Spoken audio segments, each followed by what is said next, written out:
ce que tu as dit, Annette, hein? Ouais. Bonjour, bienvenue à vous pour ce culte. Premier culte du mois de juillet. Ce ne sera pas le dernier. Donc, je voulais juste commencer le culte en nous donnant le mot d'ordre pour ce mois.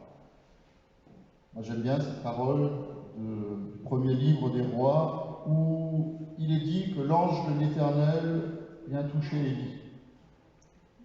Dans l'Ancien Testament, quand on parle de l'ange de l'Éternel, c'est Jésus. Donc, Jésus vient toucher Élie alors qu'il est en pleine dépression, alors qu'il n'est pas bien, alors qu'il ne se sent pas bien dans sa vie, aussi dans son esprit. Et il lui dit, lève-toi et mange. Parce que si tu ne te lèves pas et que tu ne manges pas, le chemin il serait trop long pour toi. Donc on a besoin de se restaurer et d'être restauré. Le Seigneur veut le faire. Il veut le faire pour nous ce matin. Et le deuxième mot d'ordre, celui de cette semaine, donc celui aussi de ce dimanche, c'est une loi que Paul nous rappelle dans la lettre aux Galates au chapitre 6, le verset 2. Il nous dit « Portez les fardeaux les uns des autres et vous accomplirez ainsi la loi de Christ. » Quand nous sommes invités à porter nos fardeaux les uns les autres, si nous en avons, la semaine dernière on a été invités à les déposer encore, aujourd'hui on est invités à les porter les uns pour les autres. Et je voudrais juste vous dire au début de ce culte, et on va prier ensemble, Olivier Wenger qui était derrière pour notre sonorisation, il est très malade des reins, donc juste que vous le sachiez. Et il vient d'avoir un coup de fil de l'hôpital, comme quoi il y a un rein qui est disponible pour une greffe, donc il est parti tout de suite. Donc on va prier pour lui, si vous êtes d'accord, que cette opération se passe bien, et que la main du chirurgien soit aussi conduite par l'ange du Seigneur, par le Seigneur lui-même, et qu'il puisse retrouver aussi une vie normale. Et je voudrais juste vous inviter à vous lever, on va prier pour lui. Ensemble, puisqu'on est là pour nous porter les fardeaux les uns des autres, prier pour Olivier, Père, maintenant, dans le nom de Jésus, on te demande que tu le gardes dans ta main, que tu le gardes déjà en chemin maintenant qu'il est en route pour l'hôpital, mais que tu le guides aussi, tu guides la main des médecins, la main des chirurgiens qui vont l'opérer dans les heures qui viennent. Et on prie que cette opération qui est nécessaire pour lui soit une réussite, pour qu'il puisse retrouver la pleine possession de ses moyens. Et on vient devant ton trône de grâce, Père. On te dit merci, merci pour ce privilège que nous avons de pouvoir venir devant ton trône, de pouvoir prier les uns pour les autres, et on le remet maintenant entre tes mains, dans le nom de Jésus. Amen. C'est ça, porter les fardeaux les uns des autres. On va chanter le cantique de la semaine.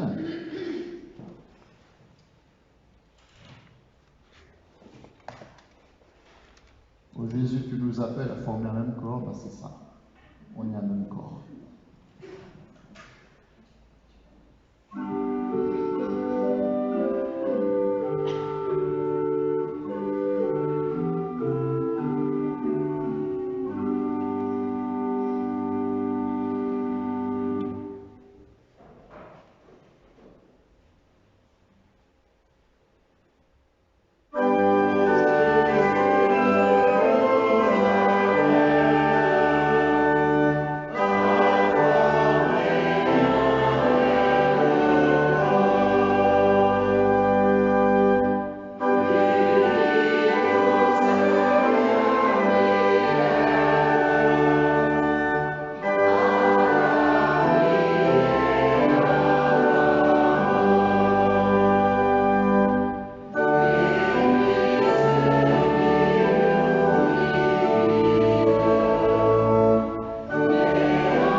Psaume 42, comme une biche soupire après les courants d'eau, comme une biche soupire après les courants d'eau, ainsi mon âme soupire après toi, ô Dieu.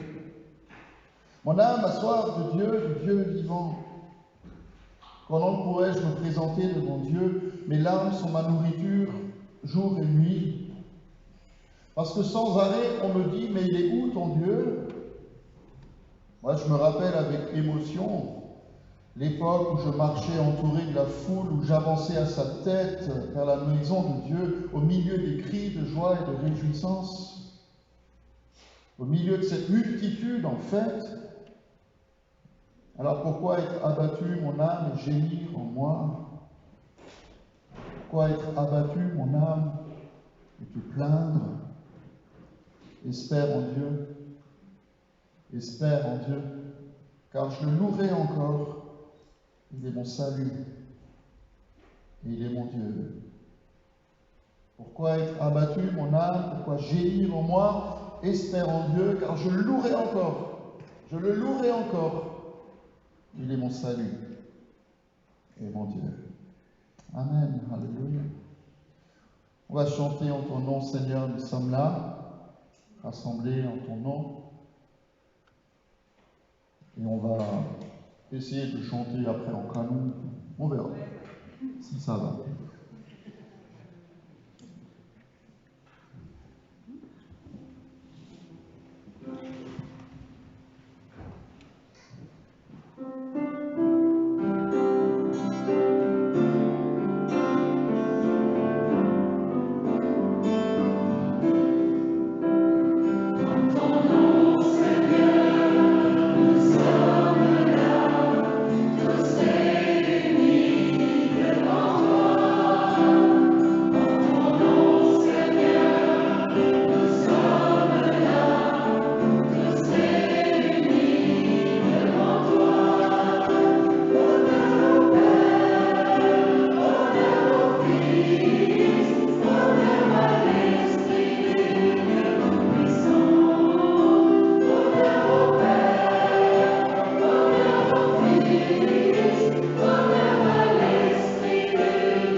Pourquoi c'est pas plus grand? Parce que je ne sais pas. Ne me demande pas. On va essayer de prendre un canon, donc vous débrouillez. Partie qui commence, ma partie à gauche, enfin votre gauche, enfin votre droite, ma gauche. Vous commencez, après vous continuez, ok? Et puis, voilà.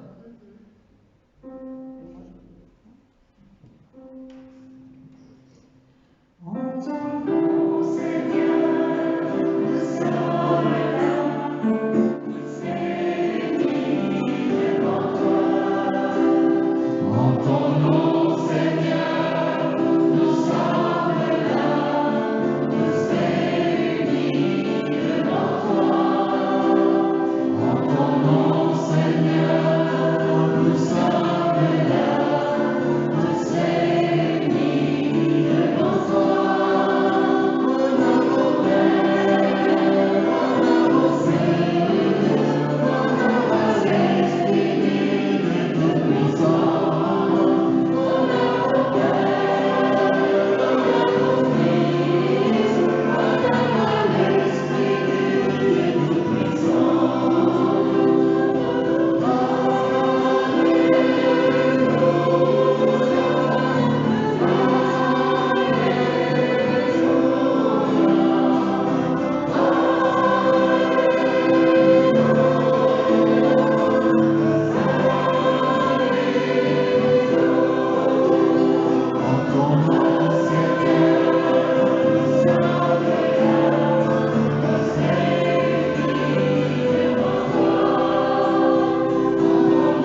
ça, Seigneur, je veux donner toute la gloire ce matin. Je veux bénir ton nom, Dieu. Que ton nom est digne de recevoir la louange, la gloire et l'honneur. C'est pour ça qu'on chante honneur à toi, Père, honneur à toi. Jésus, honneur à toi, Esprit Saint, bienvenue, bienvenue à toi. Bienvenue à toi au milieu de nous. Merci parce qu'on est ensemble devant toi comme cette famille de tes enfants bien-aimés qui se retrouvent devant le trône de ta grâce et qui ont besoin, comme Élie a eu besoin, d'être simplement touchés par toi. Simplement touchés par toi. Que tu viennes nous fortifier, que tu viennes nous renouveler, que tu viennes nous relever, que tu viennes pardonner, que tu nous donnes la force de marcher debout, la tête dans le ciel et les pieds par terre, conduits par ton esprit. Et c'est ce privilège que nous avons quand nous nous retrouvons dans ta maison, Père, pour venir dans ta présence. Pas seulement pour te louer, t'adorer, te rendre gloire et te donner notre reconnaissance, mais aussi pour te laisser toi nous parler, te laisser toi nous faire du bien, te laisser toi nous bénir. Et on dit merci parce que tu veux nous accorder ta faveur, encore et toujours. Merci de nous rappeler que tu es bon et que tu es toujours bon. Merci de faire taire toute autre voix que la tienne maintenant dans le nom de Jésus. Nous puissions entendre le doux murmure de ta voix, que nous puissions entendre l'élan de ton cœur qui est tourné vers nous. Merci parce que tes yeux nous voient et ton oreille aussi est attentive à notre prière. Alors honneur à toi, Père, que ton nom soit exalté. Honneur à toi, Jésus, que ton nom soit élevé. Honneur à toi, Esprit de Dieu, que ton nom soit béni. Bienvenue à toi. Amen. Amen. Approchons-nous du Seigneur. Il est là au milieu de nous. C'est auprès de lui que nous voulons nous tenir. On va le chanter ensemble.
Juste rester un tout petit peu dans silence pour que le Saint-Esprit puisse nous parler, il y a sûrement des choses à nous dire.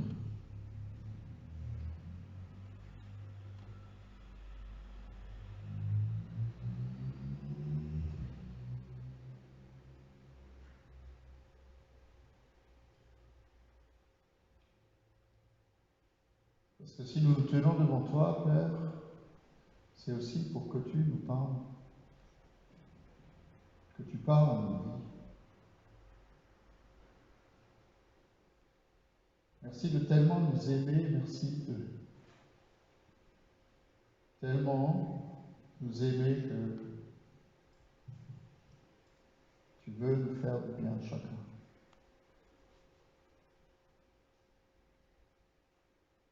Je te demande encore pour chacun de mes frères et sœurs, et pour moi-même aussi, que ton toucher vienne.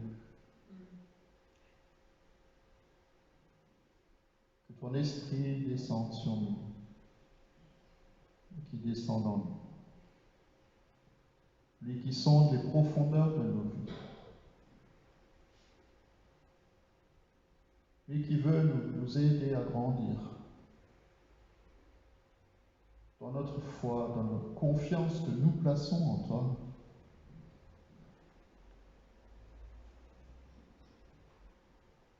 Et moi je prie que chacun d'entre nous ait cette soif en lui, comme une biche soupire après des courants d'eau, qu'on ait cette soif de boire à la source d'eau de la vie, aussi ce matin.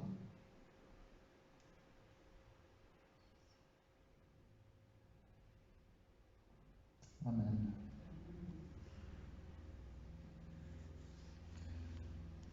Ce matin, le thème, c'est porter les fardeaux les uns des autres. C'est aussi un thème qui est très concret, très pratique. Vous l'entendrez tout à l'heure. Et on a un texte dans l'Ancien Testament, dans le livre de la Genèse, c'est le dernier chapitre, donc le chapitre 50. C'est pour ceux qui nous regardent aussi sur Internet cet après-midi et demain. Quand on est confronté à des situations difficiles dans sa propre famille, en fait, c'est la fin de l'histoire de Joseph qui a été vendu par ses frères. Qui de nous a été déjà vendu par ses frères? Okay. Aucun d'entre nous. Hein. Vous n'avez même pas besoin de répondre. Trahi par ses frères ou ses sœurs, ça peut-être un peu plus.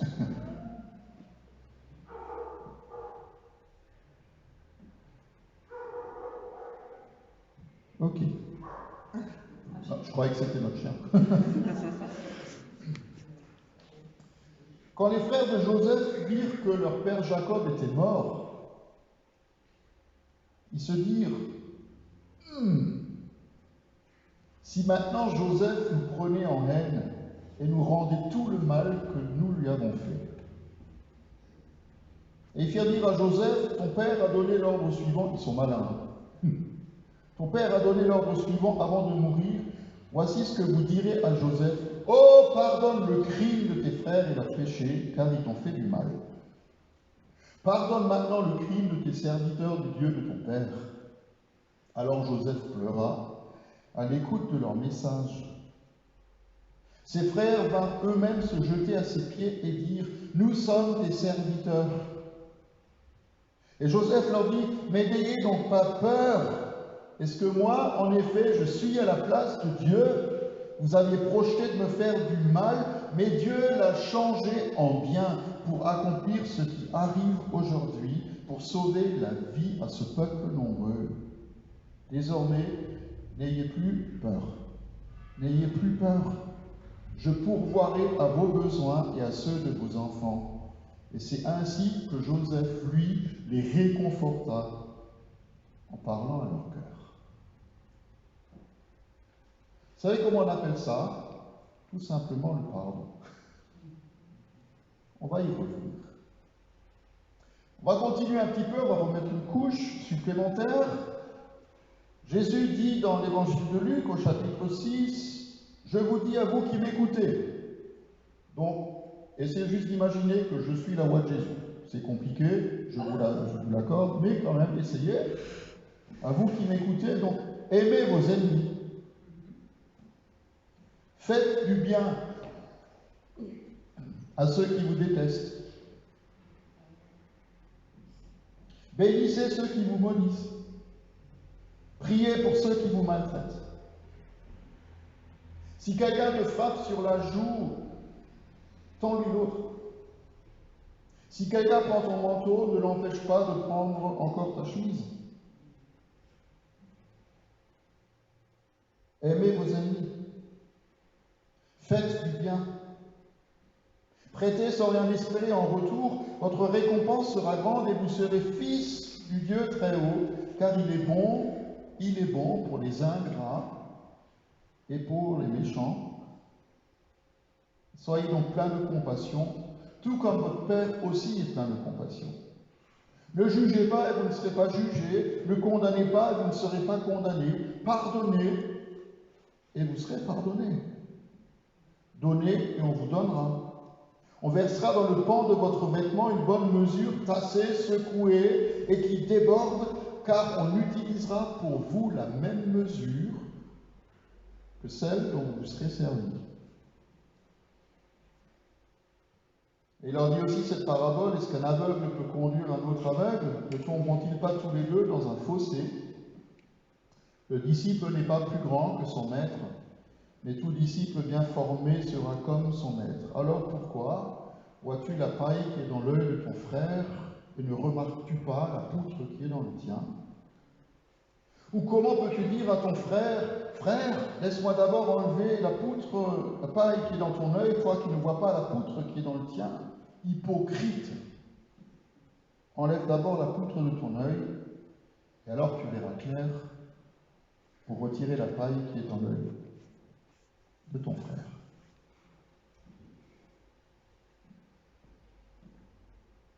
Juste Amen. On remettra encore une couche après. On va d'abord chanter pour nous faire du bien. Laissons entrer le roi de gloire.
va faire de cinabré pour pas casser le micro. Ça va, vous allez bien?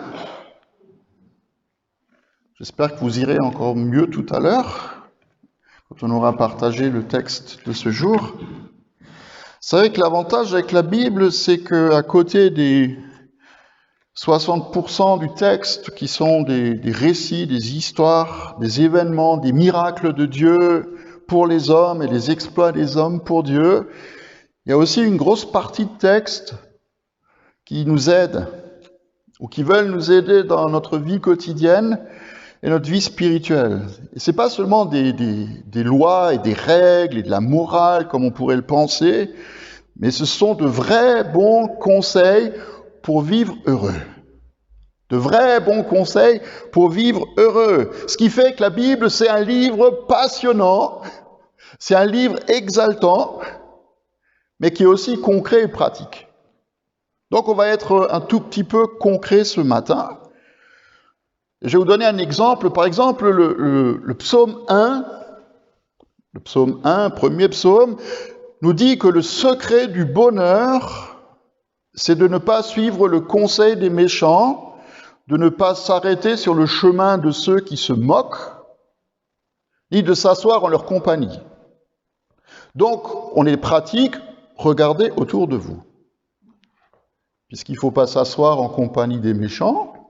Donc, si vous voulez être heureux, regardez si vous trouvez un méchant. Voilà, bon. Ok, donc, autre exemple, très facile, très pratique aussi, pour prier, on peut lever les mains. C'est une manière très simple de prier. D'abord, en levant les mains, c'est d'abord un signe d'abandon entre les mains du Père. On est juste là pour dire, Père, on est là, et puis on te donne nos vies, et en même temps, c'est devenir le réceptacle de la bénédiction et de la faveur de Dieu. Et je vous promets, encore une fois, je le dis encore, et je le dirai de plus en plus, je vous promets que ça marche. Si de tout votre cœur, vous venez devant le Seigneur, vous élevez vos mains vers lui, Seigneur, il voit votre cœur. Il ne voit pas forcément nos mains, mais il voit nos cœurs. Et il fait descendre sa faveur sur ses enfants. Alors pas forcément toujours dans le sens où on l'attend, mais quand même, il nous donne sa présence, sa faveur, sa bénédiction. Et puis si on est un peu plus courageux, pour louer le Seigneur, on peut lever les mains un peu plus haut aussi. Donc ça aussi, c'est très pratique, très concret. Le peuple d'Israël le faisait toujours et encore dans sa marche avec Dieu. C'est une manière de dire que lui, il est le plus haut. Et il est le plus haut. Il n'y en a pas d'autre que lui. Bien, alors on va arriver au texte de ce dimanche. Que faire quand on vit l'opposition ? Que faire quand on est en face de gens qui ne nous aiment pas ? Alors on a entendu Jésus, tout à l'heure dans l'Évangile, qui place quand même la barre très très haut.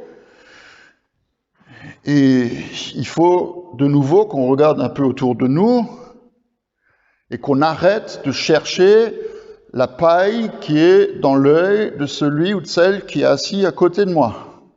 Ok ? Il faut qu'on se prenne le temps pour aimer nos ennemis. Il faut qu'on se prenne le temps pour prier pour eux et aussi les bénir. Mais si on a bien entendu et bien écouté ce que Jésus nous dit, on se rend bien compte que c'est pas facile. C'est pas évident. Se pardonner réciproquement, se réconcilier, ne pas en vouloir à quelqu'un, ni cultiver de l'amertume dans son cœur. C'est pas évident. Si on oublie que Dieu veut se tenir à nos côtés et nous aider, si on oublie que Dieu veut vivre en nous par son esprit pour qu'il prenne plus de place en nous, et comme je l'ai dit mardi dans notre groupe de maison, le Saint-Esprit, il vient en moi pour me faire du bien, mais le Saint-Esprit vient aussi sur moi pour vous faire du bien. C'est moi et vous. Le Saint-Esprit en moi pour me faire du bien. Le Saint-Esprit sur moi qu'on accueille pour vous faire du bien. Il veut vous faire du bien. Alors je vais vous raconter une histoire, on va d'ailleurs la montrer, cette histoire. C'est l'histoire de Derek Anthony Edmond, qui était un athlète anglais, très rapide, hein, évidemment. Il a fait les Jeux Olympiques. Aux 400 mètres, il avait d'excellents chronos. En 1988, il avait été blessé pour les JO de Séoul. Mais 4 ans plus tard, à Barcelone, il était en pleine forme. Et donc, il était au départ du 400 mètres de la demi-finale. C'était un des favoris. Il était prévu qu'il gagne une médaille. Et au bout de 150 mètres, il s'est arrêté net en tenant sa cuisse gauche, victime d'un claquage. En une seconde, son rêve s'est effondré en même temps que lui. Et au lieu de se faire soigner au bord de la piste, il s'est relevé pour aller au bout de sa course, le visage déformé par la douleur et les larmes dans les yeux. Il ne voulait pas abandonner. Mais il n'aurait jamais pu atteindre la ligne d'arrivée si un de ses fans n'était pas sorti de la foule pour le soutenir.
Vous avez vu la vidéo, il s'est accroché à cet homme. En pleurant, il s'est accroché à lui jusqu'à la ligne d'arrivée. Et vous avez vu aussi que les officiels, ils ont essayé de les arrêter. Mais le fan, le supporter, il les a repoussés avec force, hein, pour qu'ils puissent aller jusqu'au bout. Ce supporter, c'était pas n'importe qui, c'était son père.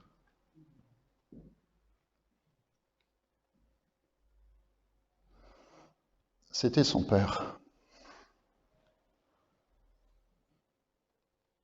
Moi, j'ai envie de vous dire, frères et sœurs, tout seul, on n'y arrivera pas.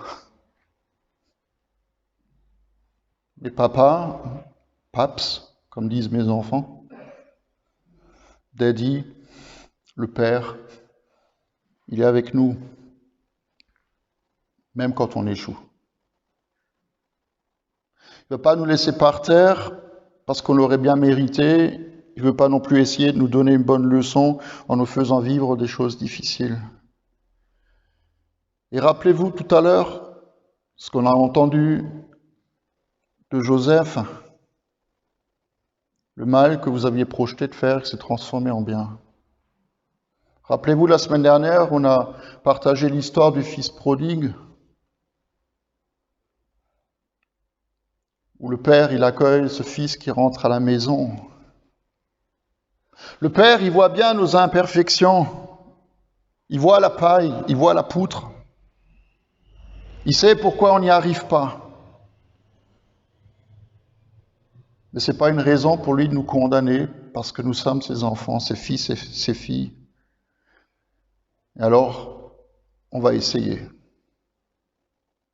On va essayer d'arriver jusqu'au bout, jusqu'à la ligne d'arrivée, même si on boite. Même si parfois c'est difficile de vivre ce que Paul écrit dans la lettre aux Romains au chapitre 12, « Ne rendez à personne le mal pour le mal. Recherchez ce qui est bien devant tous les hommes. Si c'est possible, dans la mesure où ça dépend de vous, soyez en paix avec tous les hommes. Ne vous vengez pas vous-même, bien-aimés, mais laissez agir la colère de Dieu. Car il est écrit, c'est à moi qu'appartient la vengeance, c'est moi qui donnerai à chacun ce qu'il mérite, dit le Seigneur. Mais si ton ennemi a faim, donne-lui à manger.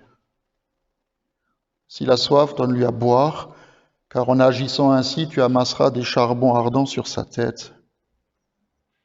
Ne te laisse pas vaincre par le mal, mais sois vainqueur du mal par le bien. Vous savez, frères et sœurs, que la Bible, elle ne nous propose pas une technique pour éviter les difficultés, les relations parfois compliquées, mais elle veut nous aider à les gérer et à vivre avec. Et quand on arrive à gérer les conflits, à gérer les disputes, alors la bénédiction, elle peut couler dans nos vies.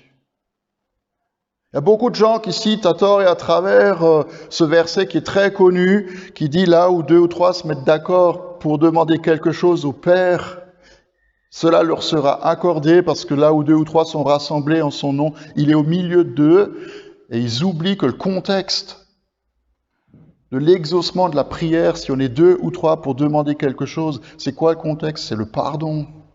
Il faut que tu pardonnes à ton frère si tu veux que ta prière soit exaucée. Il ne faut pas qu'on l'oublie. Et ça commence déjà dans sa propre maison. Si je suis en conflit avec les gens de ma maison, ça va être compliqué d'être béni. Et je rappelle aussi aux hommes qui sont là, donc je le dis aussi à moi, ce que Pierre écrit dans sa première lettre, « Marie, vivez en montrant de la compréhension à votre femme, en tenant compte de sa nature plus délicate. » Alors certains disent « This is the oldest thing ». Non.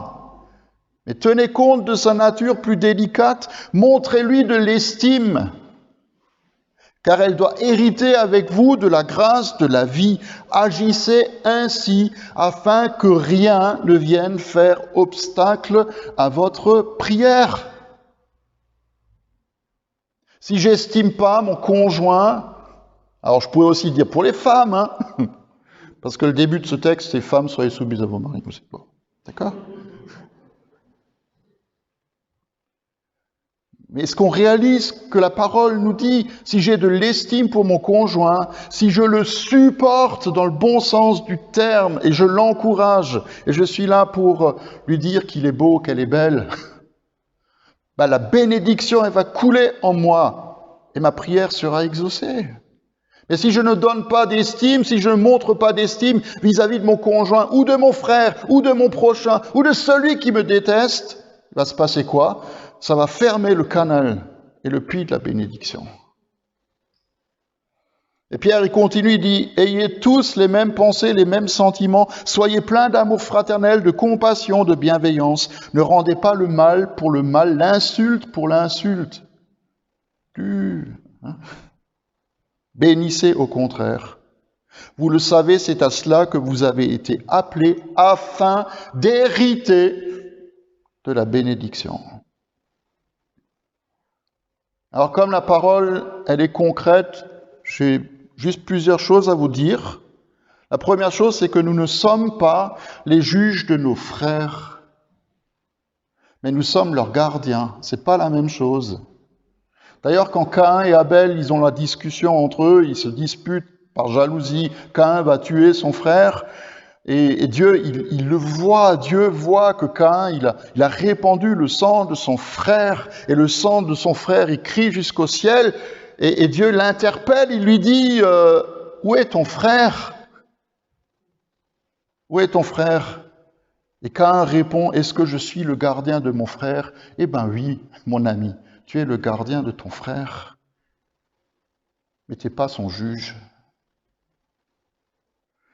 D'ailleurs, même Jésus va dire à un homme qui vient le rencontrer parce qu'il est en procès avec son frère à cause d'un héritage. Ça, c'est des trucs qu'on connaît aussi. Il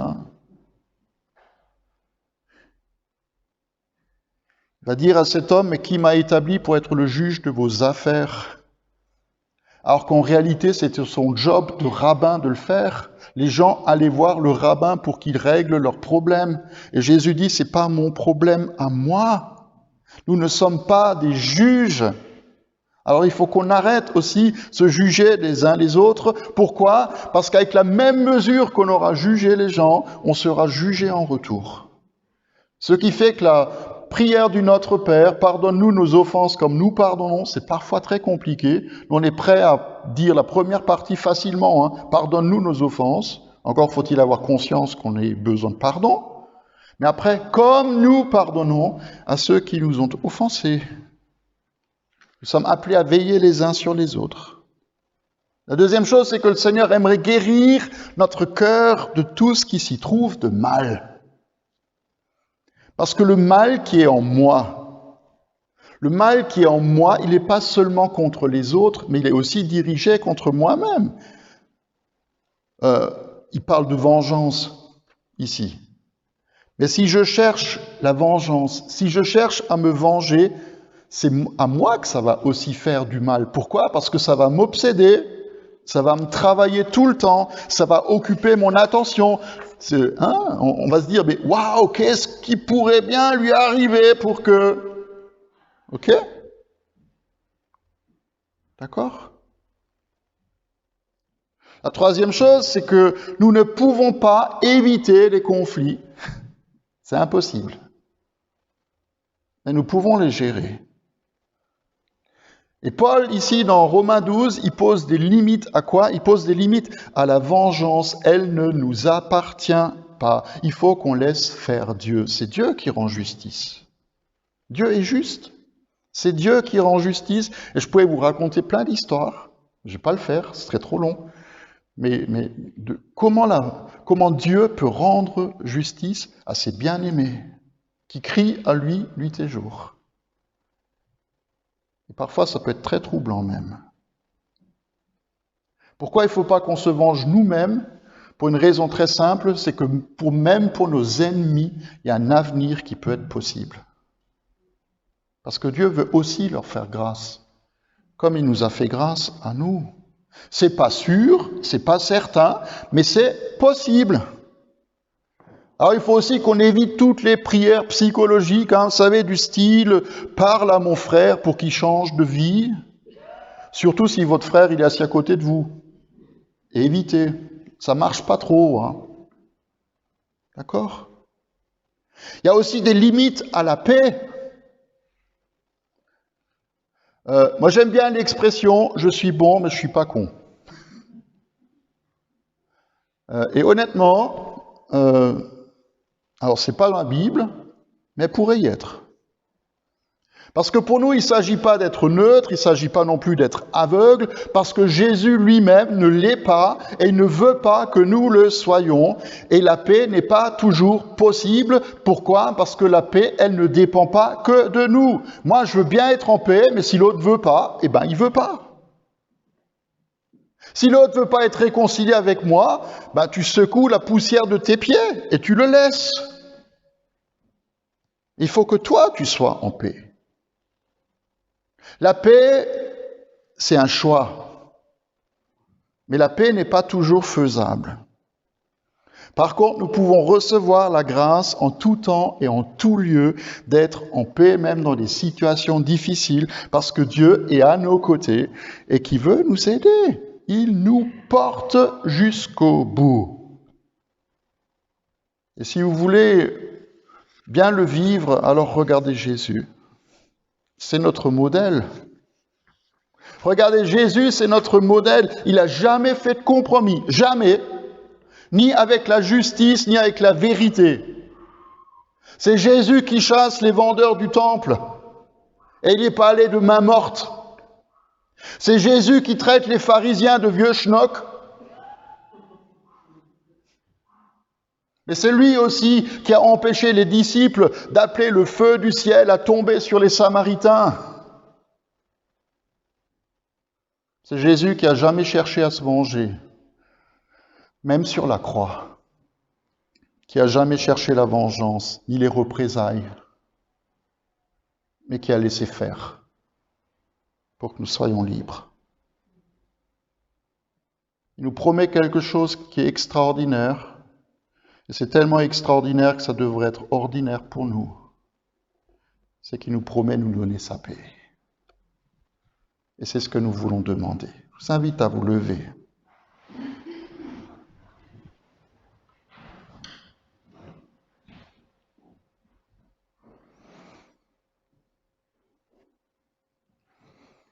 Et je sais maintenant que devant nos yeux, il y a des visages qui apparaissent. Parce que je suis sûr que quand on pense à des ennemis, on pense à des gens bien particuliers. Des gens qui nous ont fait du mal. Il y a des noms qui nous viennent à l'esprit, il y a une mémoire qui est là, qui est présente. Père, tu as promis que tu veux nous donner la paix en toutes circonstances et à chaque instant.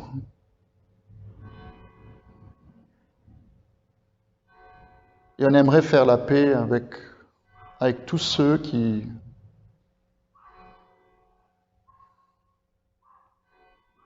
maintenant défilent dans notre esprit.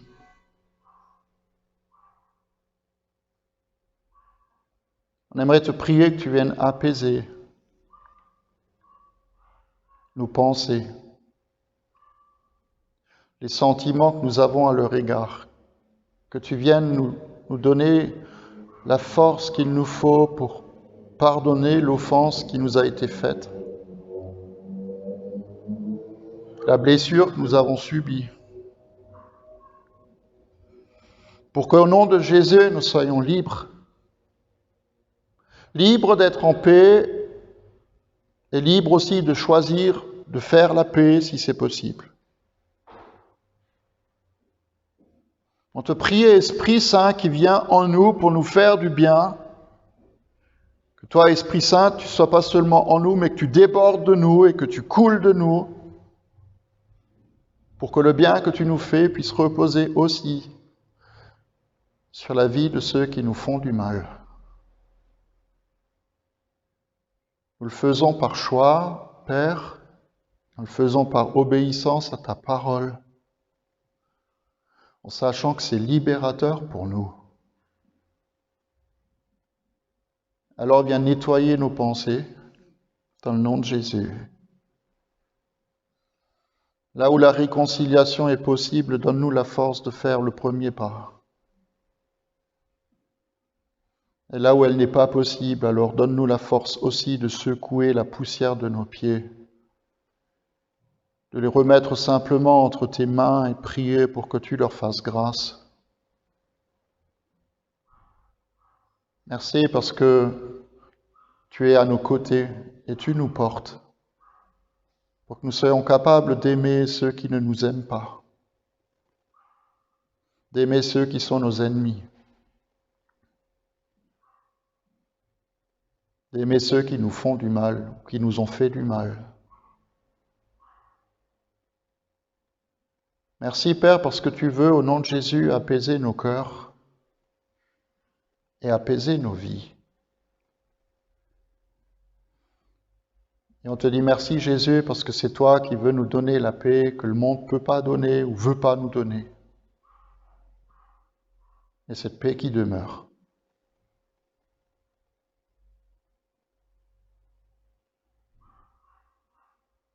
Merci d'étendre ta main sur nous. D'enlever toute racine d'amertume, de ressentiment, de mauvaises pensées, de désir de vengeance.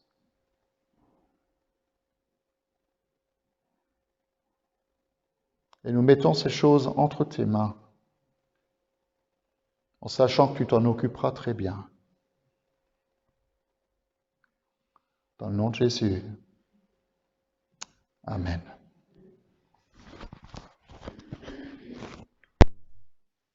On va chanter ensemble Majesté. Continuons à nous placer devant le Seigneur. Prier que son esprit vienne travailler nos vies encore et encore.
encore de transformer nos vies. Parce que nous ne voulons pas passer sous la barre que tu places, mais passer au-dessus.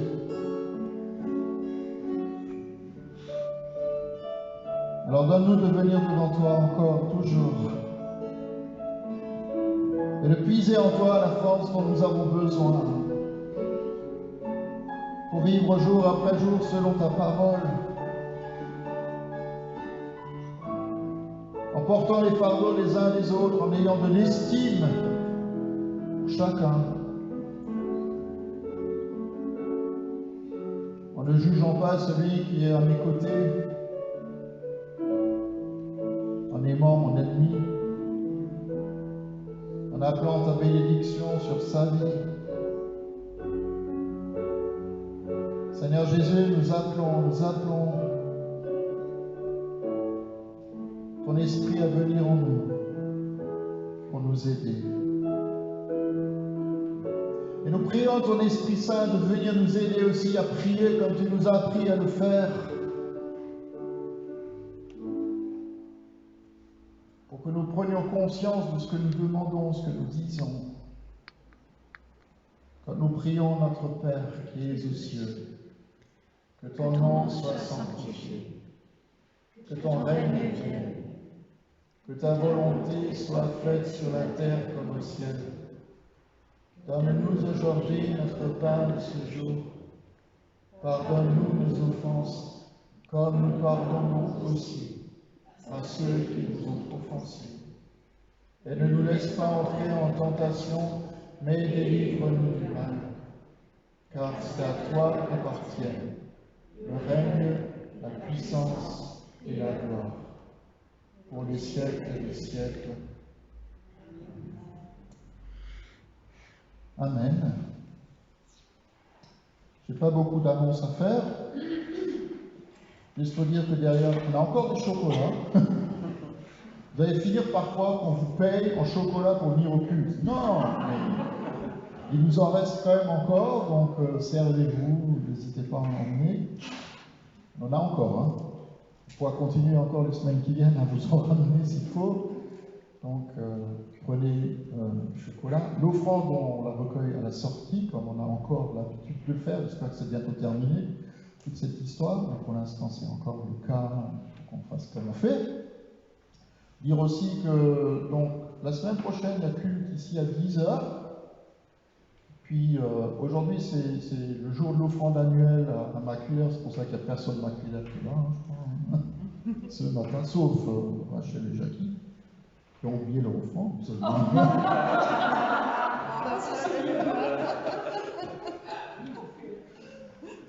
On rigole, hein. Mais l'offrande annuelle pour Limerick, ce sera la semaine prochaine. Donc, vous dire aussi, donc on vous la met à cœur. Peut-être que vous n'avez pas encore eu le courrier, mais ça va venir cette semaine. C'est en cours d'achèvement. Donc dimanche prochain, l'église sera encore un peu ouverte après le culte pour ceux qui veulent déposer leur offrande. Vous savez aussi qu'on est dans une période très compliquée quand même, hein, c'est un peu spécial. Et que, évidemment, on aimerait vous dire merci aussi pour votre générosité, pour votre don, pour votre offrande. Donc dimanche prochain pour Dimringen, donc culte à 10h. Et vous dire aussi, donc le culte est rediffusé aujourd'hui, et puis il y a une petite pause de 15 jours, puisqu'on va souffler un peu. Et puis voilà. Donc on reprendra donc, dans 3 semaines de nouveau les rediffusions. Rien d'autre à ajouter? Non. On vous aime? Ok, voilà. Donc, puisqu'elle a besoin de la force du Seigneur, on va la demander pour terminer notre culte. On va chanter de mon Seigneur, j'aurai la grâce de marcher encore, de courir encore.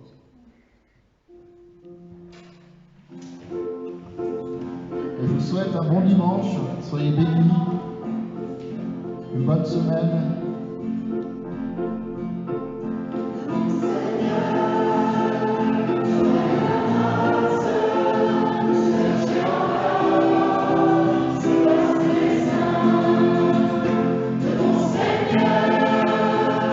Seigneur,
tendre main est sur chacun d'entre nous. Soyons-en sûrs et certains, et qui nous garde dans cette sûre main. Amen. Bonne semaine à vous, à bientôt. Bon appétit, bonne journée.